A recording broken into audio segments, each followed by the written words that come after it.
Olá, meus queridos, espero que estejam todos bem. Aqui é o professor Anderson Duarte, professor de Filosofia e Sociologia do Colégio Farias Brito. E hoje vamos dar continuidade na nossa preparação para a segunda fase do vestibular da Unicamp.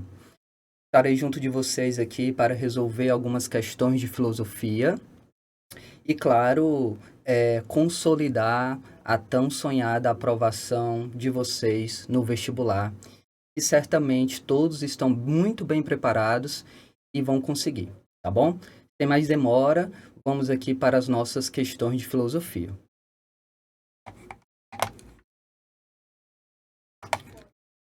Galera, vamos iniciar aqui na questão 1 de filosofia, certo? Nós temos aqui o texto 1 que nos diz o seguinte. Acompanhem aqui comigo, tá?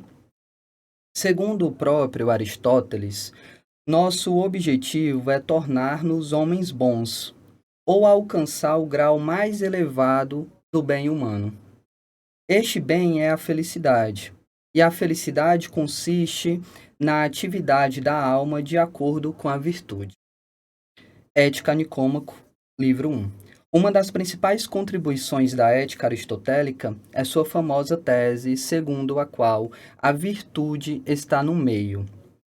Galera, vejam só, esse texto 1 é um texto do professor Danilo Marcondes, né, no livro Iniciação à História da Filosofia.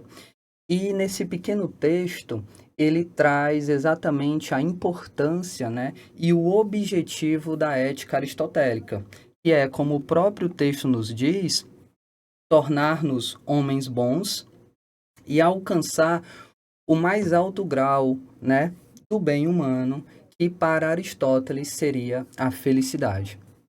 É nesse sentido que a ética aristotélica ela vai se orientar, certo, para fazer com que o indivíduo busque e alcance o bem supremo, que seria a felicidade, que seria a eudaimonia, né? Não é à toa que Aristóteles escreve o livro Ética Nicômaco, e logo no início do livro, né, no primeiro capítulo, Aristóteles nos diz: toda ação humana visa um fim. Toda ação humana tem uma finalidade. E essa finalidade, este fim, é o bem supremo, que Aristóteles, né, identifica como sendo a felicidade. Beleza? Certo? E o texto, né, do Danilo Marcondes ainda traz ali a famosa tese de Aristóteles, do qual a virtude está no meio. Isto é, a ação virtuosa, a virtude que vai levar o indivíduo a alcançar a felicidade, ela se encontra no meio, no equilíbrio. E já já nós vamos ver o que significa isso, tá bom? Vamos para o nosso texto 2. A excelência moral, então, é uma disposição da alma relacionada com a escolha de ações e emoções. Disposição esta consistente no meio termo, o meio termo relativo a nós, determinado pela razão, razão graças à qual um homem dotado de discernimento o determinaria. Trata-se de um estado intermediário, porque nas várias formas de deficiência moral, há falta ou excesso do que é conveniente tanto nas emoções quanto nas ações, enquanto a excelência moral encontra e prefere o meio termo. Aristóteles, Ética Nicômaco. Galera, percebam aqui um ponto muito interessante, tá? O texto 1 do Danilo Marcondes, ele termina ali falando sobre a virtude estar no meio, certo? Que meio é esse? É exatamente o meio termo que no texto 2, né, é colocado aqui como ponto principal do pensamento de Aristóteles, tá certo? Segundo Aristóteles, a excelência moral, o agir moral e em sua excelência, ele se encontra exatamente no meio termo ou na justa medida, certo? E seria o quê? Seria exatamente, né, o equilíbrio entre duas formas, né, de comportamento opostos, né? De um lado, nós teríamos o excesso e do outro lado, nós teríamos a falta, o vício, né? E nesse meio termo, nós teríamos a excelência moral, a virtude, tá bom? Então, percebam como que o texto 2, tá? Ele vai fazer um complemento ao texto 1 do Danilo Marcondes, né? Ao trabalhar com a noção de justa medida, né? Ao trabalhar com a noção de meio termo aristotélico. Beleza, galera? Vamos aqui para o nosso item A, tá bom? Como é determinada a ética como é denominada a ética desenvolvida por Aristóteles? Qual o objetivo dessa ética? Percebam, galera, esse primeiro enunciado, o item A, ele traz duas perguntas, né? Uma, como é que nós podemos denominar a ética desenvolvida por Aristóteles? Dois, qual o objetivo dessa ética? Né? Então, atentem que nós podemos ter aí nas nossas questões de filosofia, certo? Um enunciado contendo duas perguntas, tá certo? E essas perguntas precisam ser respondidas de modo claro, de modo objetivo, certo? Então, vamos aqui para a nossa primeira. Como é denominada a ética desenvolvida por Aristóteles? A denominação correta seria a ética das virtudes, tá certo? Também chamada ética teleológica, né? Aquela ética que busca um fim que seria o bem supremo, que Aristóteles chamou de felicidade. E essa felicidade repousa exatamente na virtude, no comportamento equilibrado, né? Se orientando sempre para as virtudes, tá bom? Então, como é denominada a ética, nós podemos seguir aqui o caminho, né, de pensar a ética aristotélica como a ética das virtudes, tá certo? E qual o objetivo dessa ética? Galera, o primeiro texto, ele trabalha muito bem isso, né? Levar o indivíduo a alcançar o mais alto grau do bem humano. Nesse sentido, o objetivo da ética aristotélica é fazer com que o indivíduo alcance o bem supremo, que seria exatamente a felicidade, a eudaimonia, tá bom? Então, o caminho a ser percorrido aqui, ele é claro, certo? Definir a ética aristotélica como a ética da virtude e entender que o objetivo dela é encaminhar, né, o ser humano para o bem supremo, isto é, a felicidade, a eudaimonia, tá bom? E aqui, galera, quero apresentar para vocês uma resposta que produzimos para esse primeiro item, ok? Vamos lá, acompanhe aqui comigo, tá bom? Olha só. A ética desenvolvida por Aristóteles é denominada ética da virtude. Ponto. Então, você já responde aqui a primeira pergunta, deixa de modo bem claro, tá certo? Seu objetivo é orientar o ser humano a alcançar a felicidade, a eudaimonia. Já responde de modo claro a segunda pergunta, tá? E aqui você vai fazer um complemento. É importante que você mostre para a Unicamp que você tem uma propriedade em relação ao pensamento do autor. Que você pode ali discutir uma temática e que mostra domínio sobre o pensamento de tal filósofo, que neste caso é o Aristóteles, tá bom? Então veja, para Aristóteles, a felicidade consiste na atividade da alma em conformidade com a virtude, o que implica viver de forma equilibrada e racional. Como o próprio Aristóteles diz no texto 2, que nós devemos nos afastar dos excessos e da falta e buscar exatamente o meio termo, a justa medida, que é onde se encontra a virtude. E só agindo de modo equilibrado e racional que nós podemos alcançar o bem supremo, que é a felicidade. Certo? Então percebam que a nossa resposta, além de pontuar o que é perguntado lá no item, a nossa resposta ela vai além, ela mostra um domínio sobre o pensamento do autor, tá certo?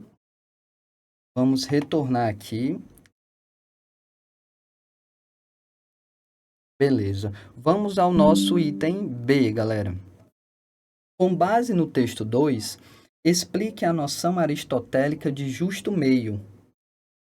Como o indivíduo pode usar essa noção na avaliação de sua própria conduta moral?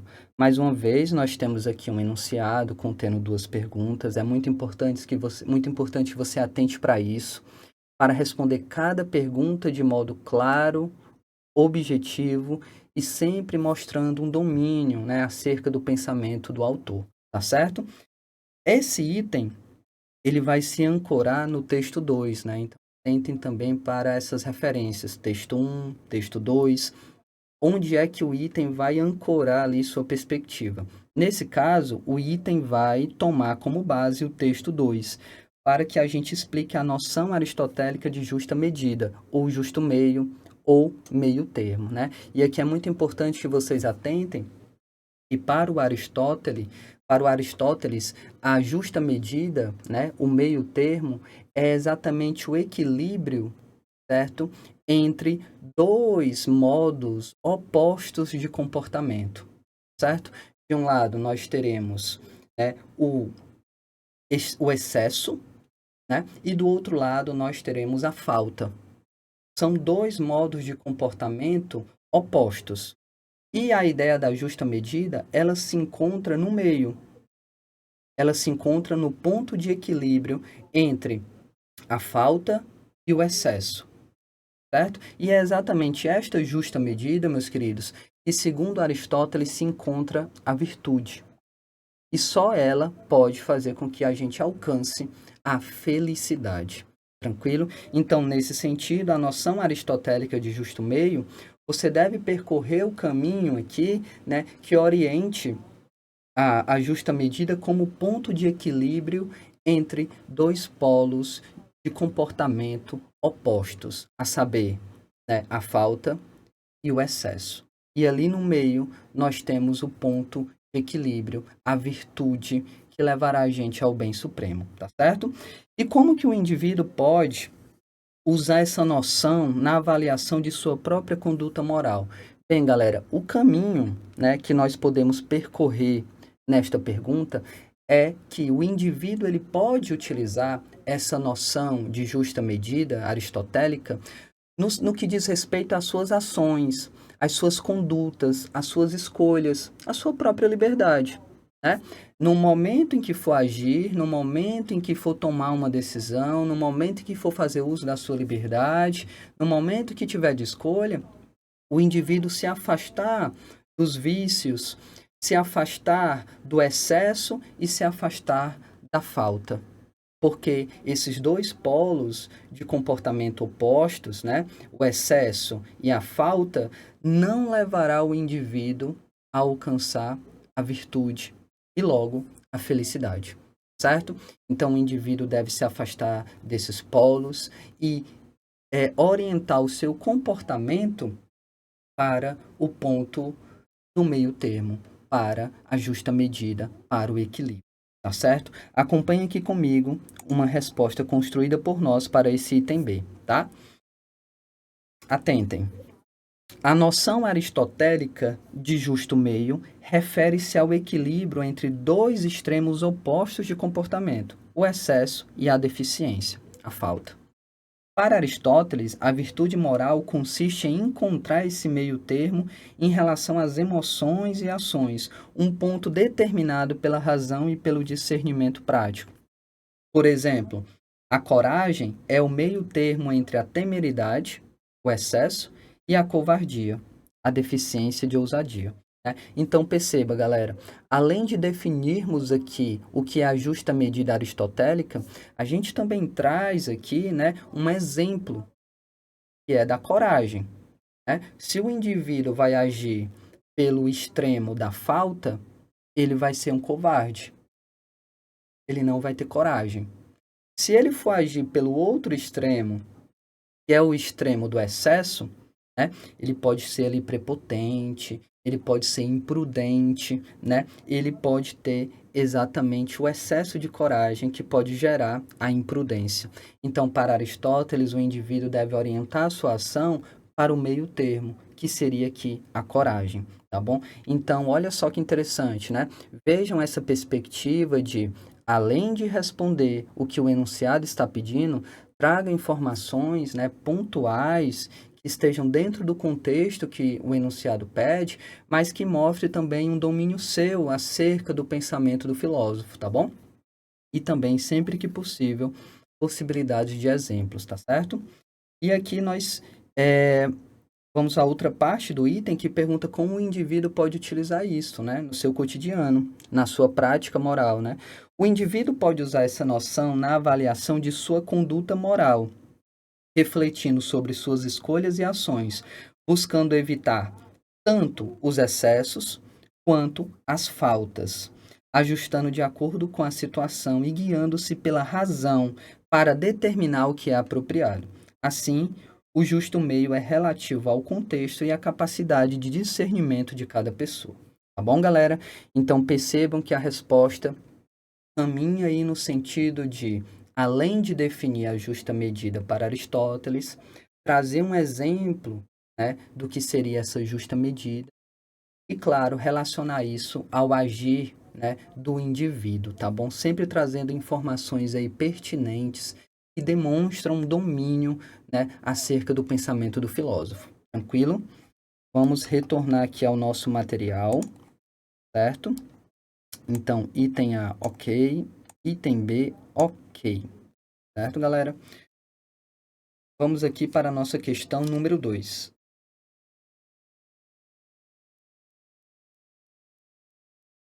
Vamos lá. Uma questão que acompanha todo o pensamento medieval e é um foco permanente da atenção na filosofia cristã durante esse período, constitui o que ficou conhecido por conflito entre razão e fé. Mesmo os defensores da importância da filosofia grega admitirão que os ensinamentos dos textos sagrados têm precedência e, portanto, só podem ser aceitas doutrinas filosóficas compatíveis com esses ensinamentos. Podemos dizer que a leitura que os primeiros pensadores cristãos fazem da filosofia grega é sempre altamente seletiva, tomando aquilo que consideram compatível com o cristianismo enquanto religião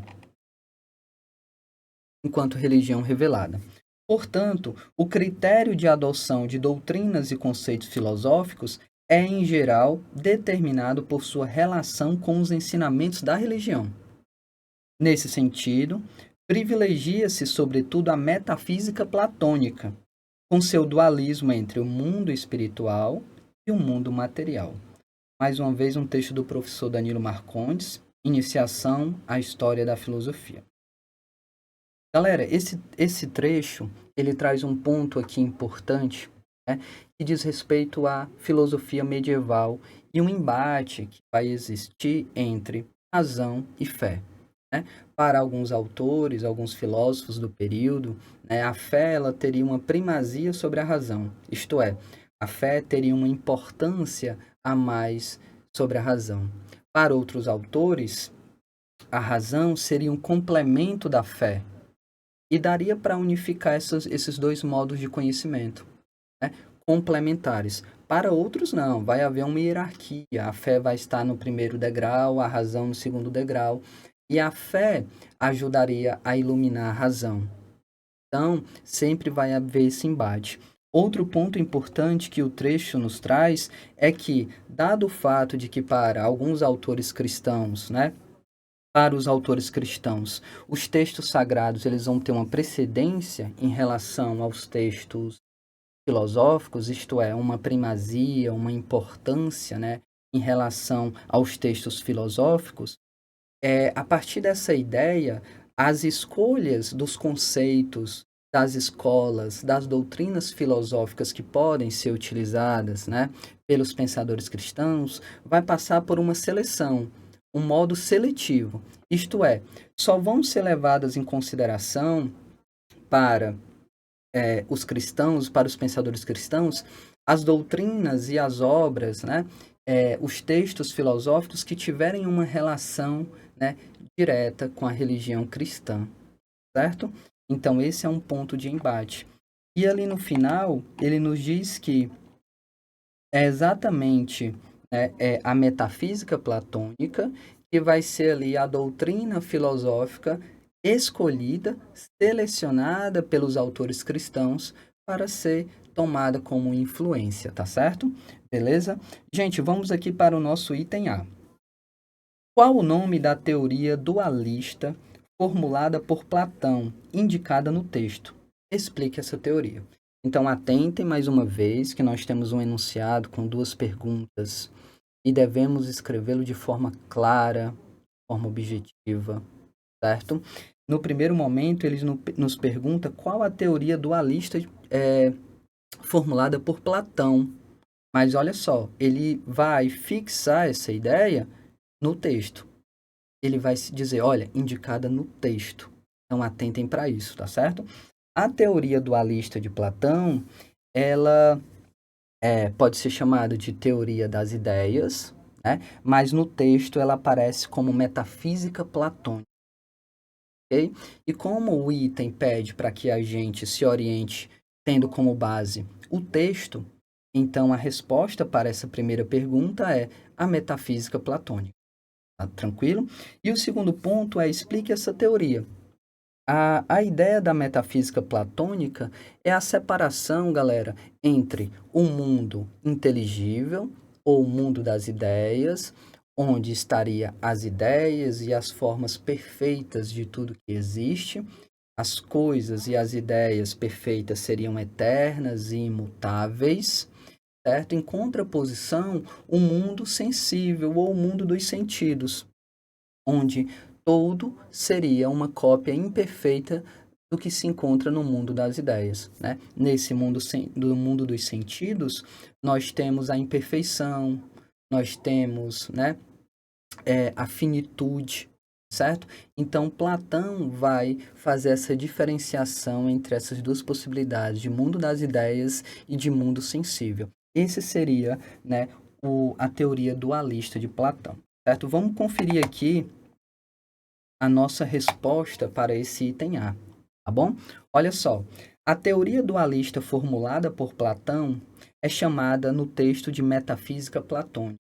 Galera, percebam aqui, a escrita de vocês precisa estar clara, objetiva, certo?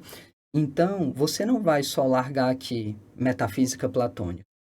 Não, vai construir, certo? Deixando de modo claro, objetivo e organizado, tá bom? A teoria dualista a teoria dualista formulada por Platão é chamada no texto, olha só, e você ancora a sua resposta no texto, tal como enunciado, de metafísica platônica. E aí você agora vai para o segundo momento, que é explicar essa metafísica platônica. Ela consiste na separação feita pelo filósofo entre o mundo das ideias e o mundo dos sentidos, o mundo sensível, tá?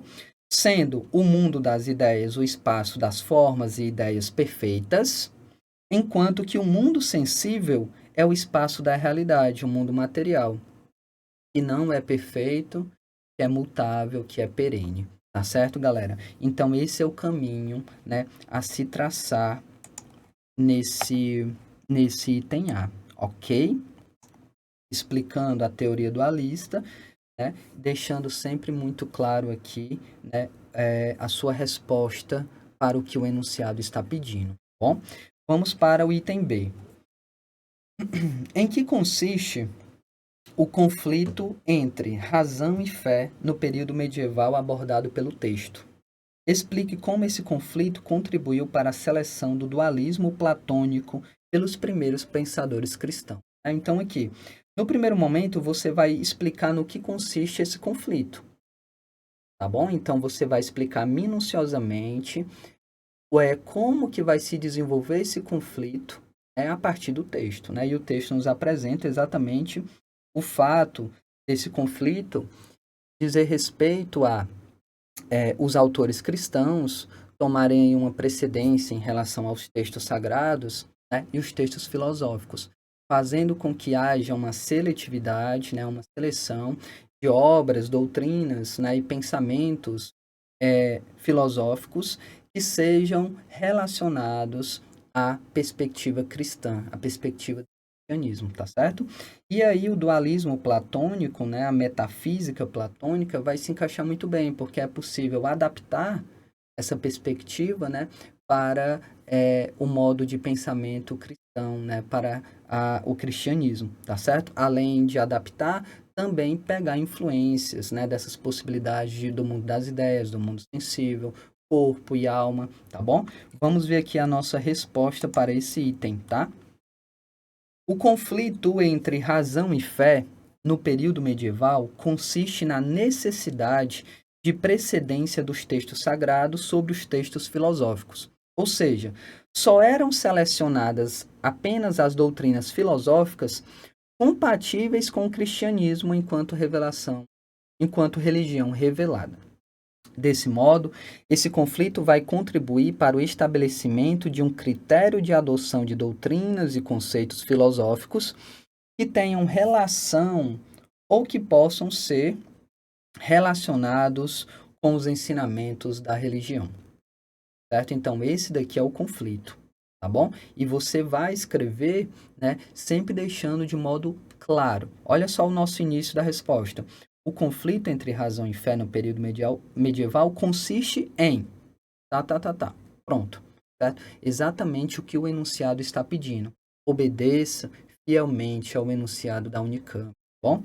E lá no final, galera, da nossa resposta, a gente vai, né, relacionar o pensamento de Platão. Por que foi escolhido, né, a metafísica platônica?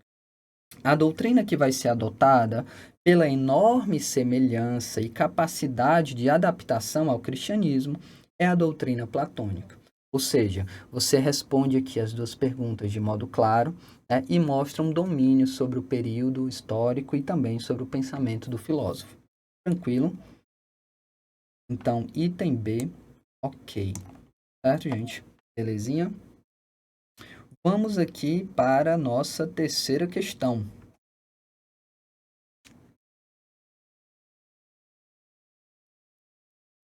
Quando nasce em Mileto, a filosofia está enraizada nesse pensamento político, cujas preocupações fundamentais traduz e do qual tira uma parte de seu vocabulário. Desde Parmênides, encontrou seu caminho próprio, explora um novo domínio, né, um domínio novo, coloca problemas que só a ela pertencem. Os filósofos já se não interrogam como faziam os milésios, aqueles ali que nascem em Mileto, como Tales de Mileto, Anaximandro de Mileto, Mênides de Mileto, tá certo? Sobre o que é a ordem, como se formou, como se mantém, mas sim qual é a natureza do ser e do saber, e quais são as suas relações. Para resolver as dificuldades teóricas,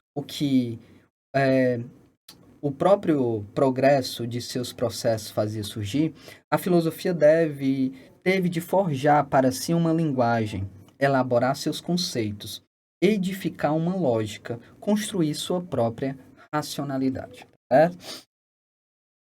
Temos aqui nesse texto, né, o autor Jean-Pierre Vernant, né, um historiador e antropólogo francês, e ele traz aqui dois pontos interessantes, né? Para ele, a filosofia ela vai nascer, né, na Grécia, ela vai ter como berço a Grécia, tá? E essa filosofia ela vai deslocar a sua preocupação inicial. A filosofia vai iniciar com uma preocupação do âmbito da physis, do âmbito da arqué, né? De tentar entender como é que o mundo se originou e buscar o princípio originário de todas as coisas que existem, que é exatamente a arqué. Né? Essa filosofia estava preocupada com a origem das coisas. Da onde veio isso? Qual é a origem disso? Né? E o Jean-Pierre Vernant ele está dizendo o seguinte, olha, a filosofia ela deslocou essa sua preocupação inicial agora para uma preocupação relacionada ao ser e ao saber. Né? O que é o ser? Né? Como nós podemos saber? O que é o saber? Né? E aqui a gente tem a ideia de ontologia já nascendo, né? O estudo do ser, tá bom? Então, o Jean-Pierre Vernant, ele vai trazer essa perspectiva de que a preocupação da filosofia vai ser uma preocupação no âmbito do saber e do ser, tá certo? E que isso vai ter a ver exatamente com o contexto histórico e social onde aquela produção filosófica está crescendo, né? Então, nesse sentido, a filosofia para o Vernan aqui nesse texto, ela vai ser muito particular. Ela vai depender muito do contexto, né? Da cultura, né? Daquele determinado povo. Viu, gente? Vamos agora ao nosso texto 2. O argumento que defendo é que não podemos usar a mesma lógica, os mesmos princípios que sustentam a pergunta: quem inventou o dirigível mais pesado que o ar? No caso, quem ou que povo inventou a filosofia? Olha só que interessante, já traz aí um questionamento, né, que faz relação com o texto 1, certo? Fenômenos como música, filosofia ou arquitetura nascem em regiões particulares, mas devido ao caráter pluriversal da realidade. As produções humanas ocorrem em diversas regiões do mundo, enfrentando problemas e demandas comuns. O meu ponto de vista é que as reflexões filosóficas, em certa medida, congênitas à própria condição humana. Galera, nesse texto 2, né, o Renato Nogueira, né, no livro Ensino de Filosofia, Renato Nogueira, professor de filosofia, certo? Ele vai tecer aqui uma crítica, a essa perspectiva do Vernan. Né? Para o Renato, a filosofia ela não surge especificamente na Grécia, certo? A filosofia, ela é universal, certo? A filosofia, ela vai nascer, certo? Do momento em que o ser humano vai entrar em contato com os problemas da realidade e vai ali demandar uma resposta, certo? Então, a filosofia ela não vai ter essa particularidade de região como o texto 1 colocou. Né? A filosofia ela vai nascer da universalidade, certo? Em qualquer contexto, povos, tá? E ela vai nascer dessa demanda que o ser humano tem para resolver os seus problemas, certo? Então, aqui nós temos uma outra perspectiva no texto 2, tá certo? Vamos aqui para o nosso enunciado. Qual é a temática filosófica que relaciona os textos 1 e 2? Como essa temática ela é abordada em cada um dos textos? Olha que interessante, né, pessoal? Aí nós vamos encontrar isso nas nossas questões de filosofia da Unicamp, né? A relação comum, né? E as diferenças entre os textos, tá certo? No primeiro momento, qual é a temática filosófica que relaciona os textos 1 e 2? Perceba, aqui nós devemos trilhar um caminho que vai pensar a origem da filosofia, a sua universalidade, como que vai se desenvolver o pensamento filosófico, como ele vai se manifestar. Então, para o Vernan, ele vai trabalhar aqui a origem do pensamento filosófico, como ele se desenvolveu, como ele deve se manifestar. E o Renato, do mesmo modo, sobre a origem, né, do pensamento filosófico, como ele se manifesta. Tá certo? Então, esse é o ponto crucial aqui para a gente entender a temática dos dois textos. A origem do pensamento filosófico, a sua universalidade. E como esse pensamento filosófico ele se desenvolve, né? E como ele vai se manifestar, tá certo? No ponto 2, nos diz o seguinte, na segunda pergunta, tá? Como essa temática é abordada em cada um dos textos? Então, perceba, no texto 1, o Vernan ele vai trabalhar uma filosofia que vai ser mais particular, restrita ali a uma determinada região. Tá? Enquanto o Renato vai mostrar que a filosofia ela vai ter essa característica de universalidade. Ela pode nascer, certo, em qualquer região, ela pode nascer em qualquer cultura, em qualquer povo, porque ela é algo que está junto da condição humana. Bom, vai ser pluriversal, certo? Então, essas são as duas perspectivas que aparecem no texto. E aí eu construí aqui uma resposta para a gente pensar, tá certo? Ponto 1. A temática que relaciona os dois textos é a origem e a universalidade da filosofia. Ambos discutem como o pensamento filosófico se manifesta e se desenvolve, embora com abordagens diferentes, tá? Então, assim, há uma temática em comum no texto, E é importante que vocês situem essa temática, tá certo? Mas a abordagem sobre essa temática são abordagens paradoxais, distintas, tá certo? E aí é muito importante que na sua escrita você deixe claro, certo? O que se diz no texto um, o que se diz no texto 2 e aponte de modo claro, certo? De forma bem distinta, certo? O que cada um dos textos está expressando, tá bom? Então vamos lá, ó. No texto um, a origem da filosofia, né, no texto do Vernon, a origem da filosofia é situada historicamente, especialmente na Grécia Antiga, com ênfase em como ela se desvincula das preocupações práticas e políticas iniciais para construir uma racionalidade própria, focada em questões teóricas como o ser e o saber. É um deslocamento da preocupação da filosofia. Essa perspectiva destaca o caráter histórico e localizado da filosofia, ligado a um contexto cultural específico. Tá? Então, nós vemos aí já a perspectiva do texto 1. O texto 2, do Renato Nogueira, tá? E é importante você situar isso, gosto de vocês, tá, galera? O autor, né, o filósofo, tá bom? O texto 2 critica, né, a ideia de associar a filosofia exclusivamente a uma origem específica. Ou seja, o texto 2 ele vai fazer essa crítica e vocês repararam muito bem isso, tá? Enquanto lá no texto 1 a filosofia nasce ali, né, na Grécia Antiga, no texto 2 é mostrado o quê? Uma pluriversalidade, né? Exatamente, a filosofia, ela faz parte da condição humana. Nesse sentido, ela não estaria presa a uma determinação geográfica, histórica ou social. Bom, ela surge como resposta a problemas comuns enfrentados por diferentes povos e culturas. Nogueira, né, defende a filosofia como um fenômeno universal e plural, ligado à condição humana em diversos contextos históricos e beleza? Então, atentem para isso, para deixar, né, essas perspectivas sempre que vocês verem ali questões, né, com texto 1, texto 2, e perguntar o que há em comum, o que é o diferente, né, o que é paradoxal, vocês sempre destaquem, né, essa diferença ou o que há em comum, deixando muito claro no texto. Então, texto 1, tal, tal, tal, no texto 2, tal, tal, tal, e aí você vai fazendo de forma clara essas diferenças ou semelhanças, tá bom? Vamos voltar aqui ao nosso ponto A, ok, né? Ponto 2.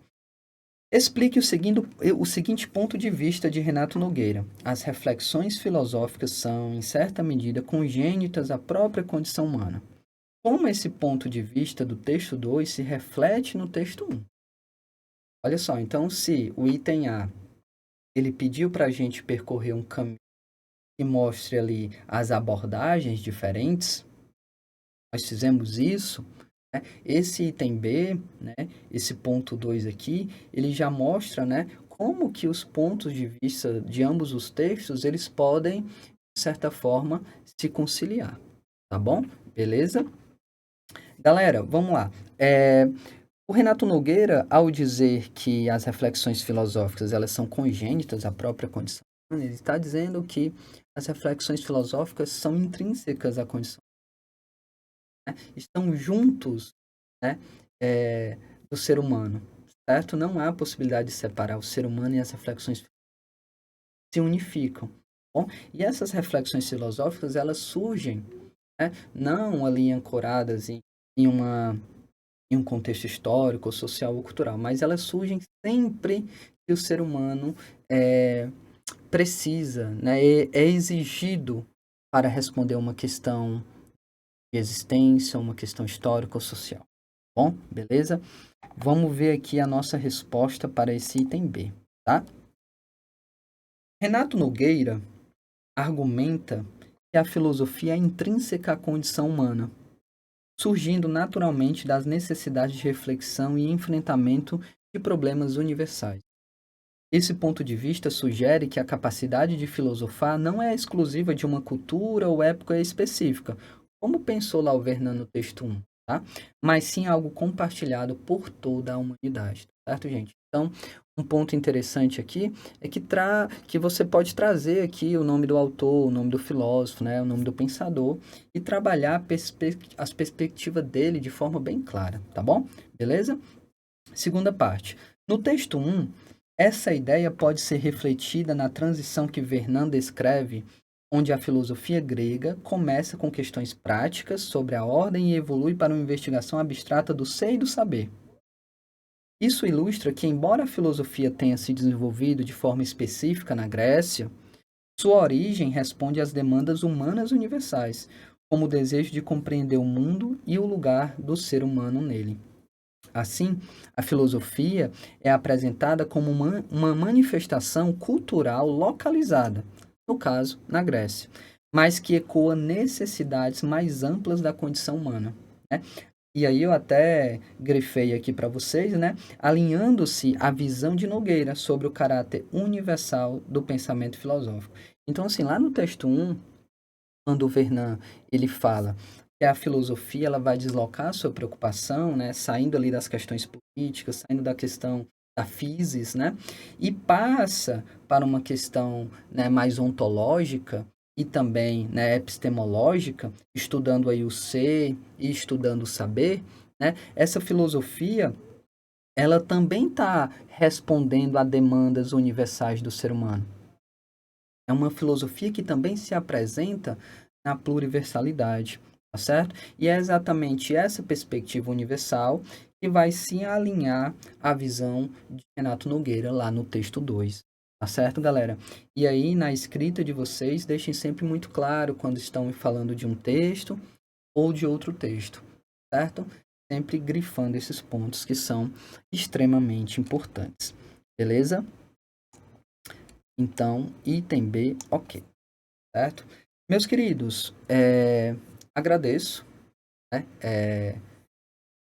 que vocês estejam se preparando muito bem, tá bom? É, espero que tenham gostado da nossa aula e a gente vai encerrando por aqui, tá certo? Uma excelente prova para vocês. Vocês estão muito bem preparados, certo? Espero que dê tudo certo. Bom, e até mais.